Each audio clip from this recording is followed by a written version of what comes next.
এখান থেকে, চল। চলো। সামান্য স্বর্ণের জন্য তুই বিয়ে ভেঙে চলে যাবি, একটা মেয়ের জীবন নষ্ট করবি? তুই তো মানুষ না, তুই একটা পশু। এই তুই মারা গেলে স্বর্ণ গয়না কি তোর সাথে যাবে? এই স্বর্ণ গয়না নিয়ে কি তুই কবরে যাবি? আমি তোরে স্বর্ণ গয়না সব দিতেছি, তারপর তুই বিয়ে না করে এখান থেকে যাইতে পারবি না। শিরিন, তোমার স্বর্ণ গয়না সব খুলে দাও তো। কি বলতেছো? আমার স্বর্ণ গয়না খুলে দিব কেন? তোমার এই গায়ের গয়নাগুলো আমি ফকিনের বাচ্চারে দিব, কারণ এই ফকিনের বাচ্চায় গয়না ছাড়া বিয়ে করবে না। আমি মহসিন বাইচা থাকতে আমার সামনে গয়নাগাড়ির জন্য একটা মেয়ের বিয়ে ভেঙে যাবে, এটা আমি হতে দিব না। দাও তোমার গয়নাগাড়ি খুলে দাও। অসম্ভব, আমার গয়নাগাটি আমি খুলে দিতে পারবো না। একদম ফালতু কথা বলবো না, যেটা করতে বলছি সেটা করো, তাহলে খুব খারাপ হবে কিন্তু।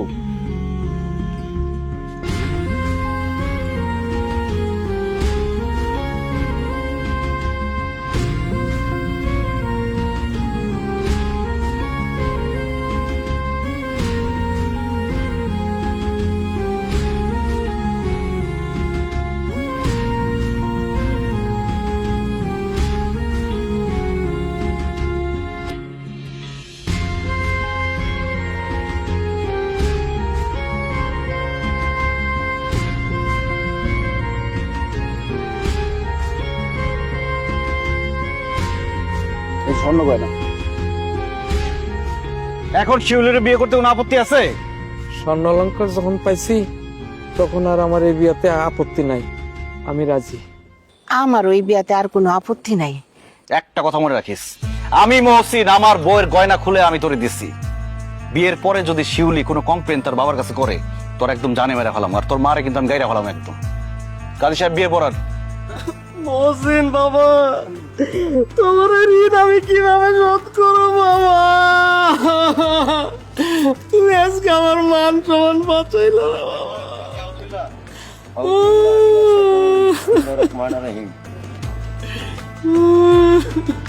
বলো বাবা, কবুল। কবুল।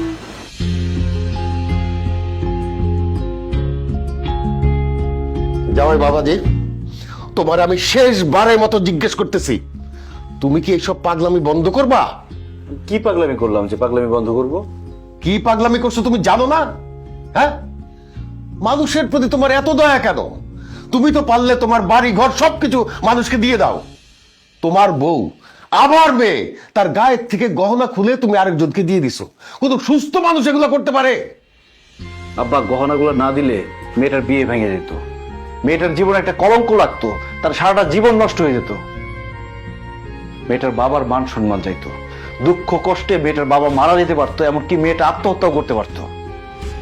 আমার কিছু গহনা দেওয়াতে মেয়েটার বিয়ে হয়েছে, মেয়েটার বাবার মান সম্মান পাচ্ছে, মেয়েটা একটা সংসার পাইছে।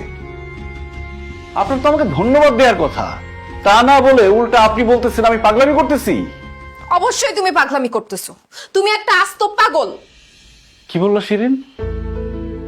আমি পাগল? হ্যাঁ, অবশ্যই পাগল। কারণ তুমি পাগল না হইলে ঘরের মধ্যে ফকির মিসকিন ডাইকা নিয়ে আসতা না। তুমি যদি পাগল না হইতা তাহলে নিজের বউয়ের রক্ত আরেকজনকে দান করাইতা না। তুমি যদি পাগল না হইতা আমার গয়নাগাটি সবকিছু খুলে আরেকজনকে দিয়ে দিতা না। আমার প্রতি তোমার কোনো মায়া ভালোবাসা নাই, তোমার সব মায়া ভালোবাসা হচ্ছে বাইরের মানুষের প্রতি। অনেক হয়েছে, আর না। তোমার আমি সাফ সাফ আজকে বলে দিতেছি, আজকের পর থেকে তুমি পরিবারের মানুষ ছাড়া অন্য কারো প্রতি দয়া দেখাইতে পারবা না।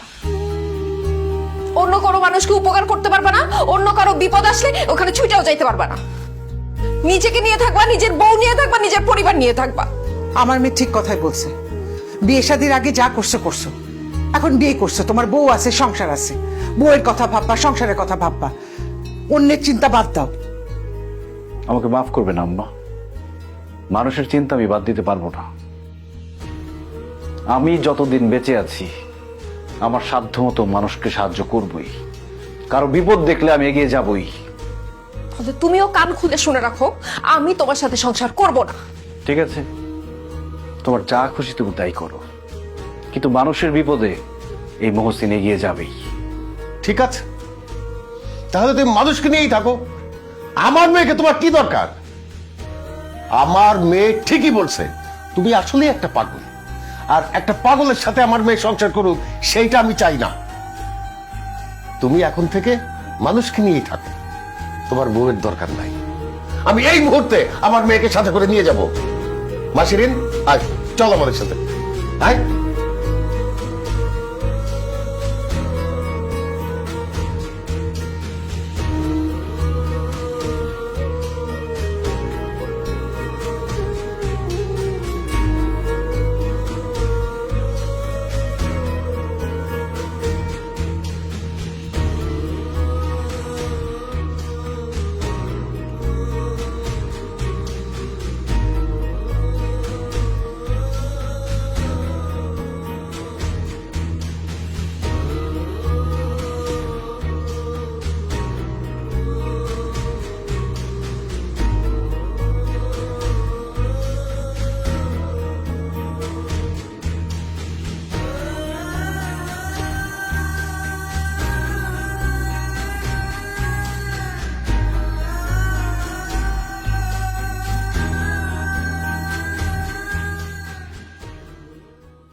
একদম কথা বলি, একদম কলা ফলা কই দিলাম। চুপ!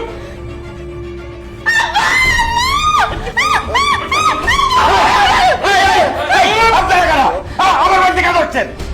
আমরা ডাকাত, খবরদার একটা কথা কবি না, কথা কইলে একদম জানে মেরালাম। আমাদের ছেড়ে দাও বাবা, আমাদের কোনো ক্ষতি করো না, আল্লাহর দোহাই লাগে। ঠিক আছে, কোনো ক্ষতি করবো না। বাসার আলমারির চাবি দেন, তাড়াতাড়ি দেন। টাকা পয়সা স্বর্ণ গয়না সব লয় আমরা জামগা। আপনাকে কোনো ক্ষতি করবো না, চাবি দেন। বাবারে, আমার শাশুড়ি আমার গয়নাগুলো দিছে, ওইগুলা নিও না বাবা, আল্লাহর দোহাই লাগে, ওইগুলা নিও না। একদম চুপ কর, যা কইছি তাড়াতাড়ি কর। আলমারির চাবি যদি না দেস তোদের ঘাট থাকবে, এমন কোপ দিমু কল্লা থাকবে না। চাবি দিয়ে দাও, চাবি দিয়ে দাও, চাবি দিয়ে দাও।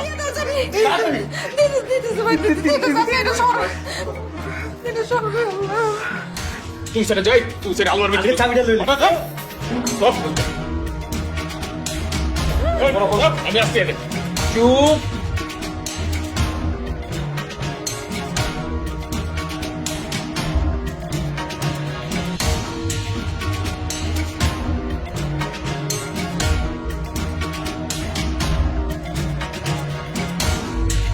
তাড়াতাড়ি কর, তাড়াতাড়ি কর।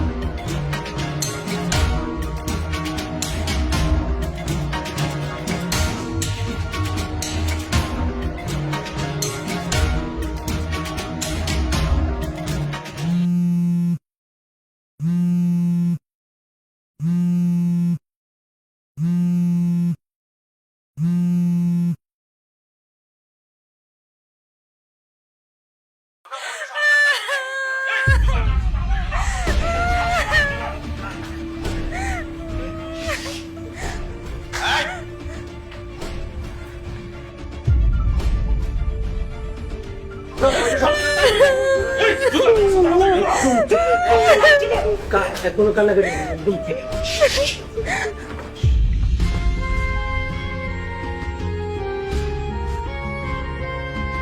বাবা বলছেন দেখো বাড়িতে টাকায় পড়ছে, আমাদেরকে বাঁচাও বাবা, বাঁচাও।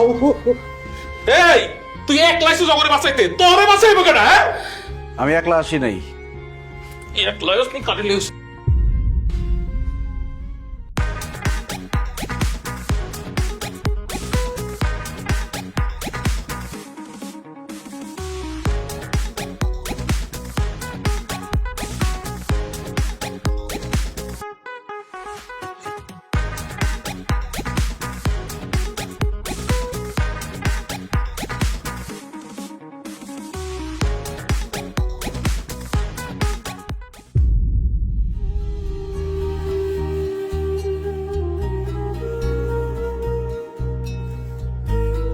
আব্বা আম্মা, এখন বুঝতে পারতেছেন বিপদে মানুষের পাশে দাঁড়ানো, মানুষের উপকার করা কতটা গুরুত্বপূর্ণ?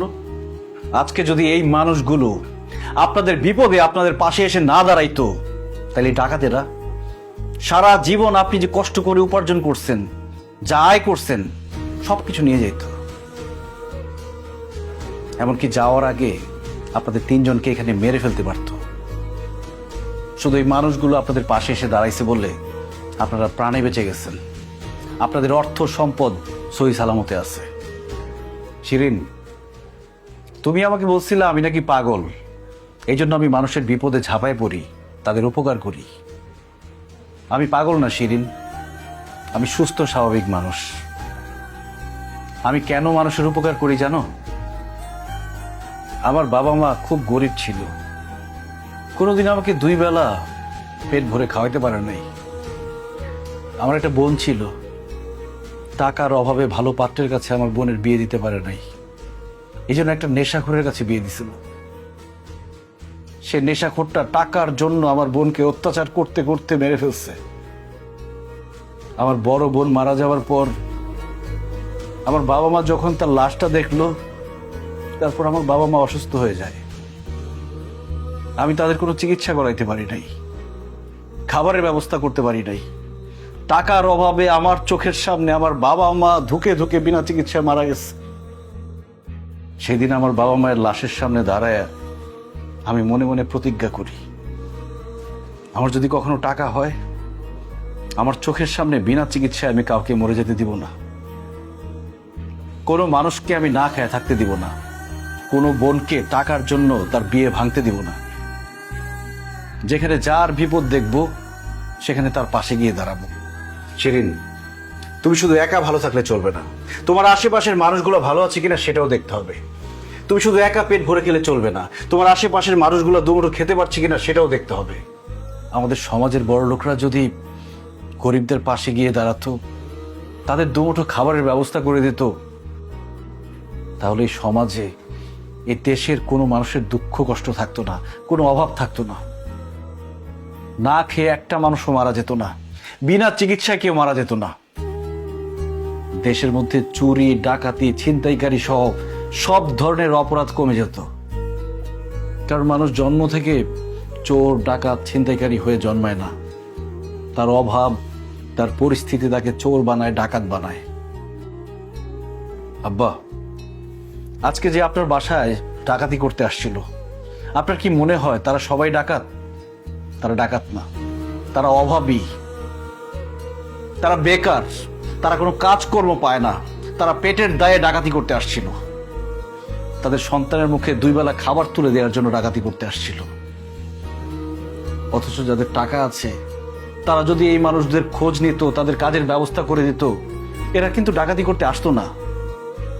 আব্বা, মানুষের উপকার করে যে শান্তি পাওয়া যায়, মানুষের বিপদে পাশে দাঁড়িয়ে যে শান্তি পাওয়া যায়, কোটি টাকা খরচ করেও সে শান্তি আপনি কখনোই পাবেন না। তাই আমি যতদিন বেঁচে আছি মানুষের বিপদে পাশে দাঁড়াবো, মানুষের উপকার করব। আর তাতে যদি তুমি আমার সংসার না করো, আমার কোনো দুঃখ নেই, কোনো আক্ষেপও নেই। আপনারা চলেন। দাঁড়াও, আমি আজকে বুঝতে পারতেছি তুমি কত বড় মনের একজন মানুষ। এরকম একটা মানুষকে আমি আমার জীবনে পেয়ে নিজেকে অনেক ধন্য মনে হচ্ছে। তোমার মতো স্বামী পাওয়া একজন নারীর জন্য অনেক গর্বের। তুমি যেভাবে মানুষের উপকার করতেছো, সেইভাবে সারা জীবন মানুষের বিপদে তাদের পাশে গিয়ে দাঁড়াবা।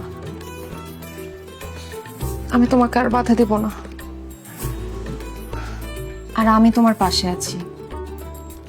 আজকের পর থেকে তোমার সাথে আমিও মানুষের বিপদে গিয়ে দাঁড়াবো, তাদের উপকার করার চেষ্টা করব। আমাকে তুমি মাফ করে দাও। আমি তোমার এই হাতটা ধরে সারাটা জীবন তোমার সাথে বাঁচতে চাই। জামাই বাবাজি, তুমি আমারও চোখ খুলে দিছো। এখন থেকে আমি তোমার সাথে সারা জীবন মানুষের বিপদে আপদে পাশে থাকার চেষ্টা করব। আমার সাধ্য অনুযায়ী মানুষের উপকার করার চেষ্টা করব।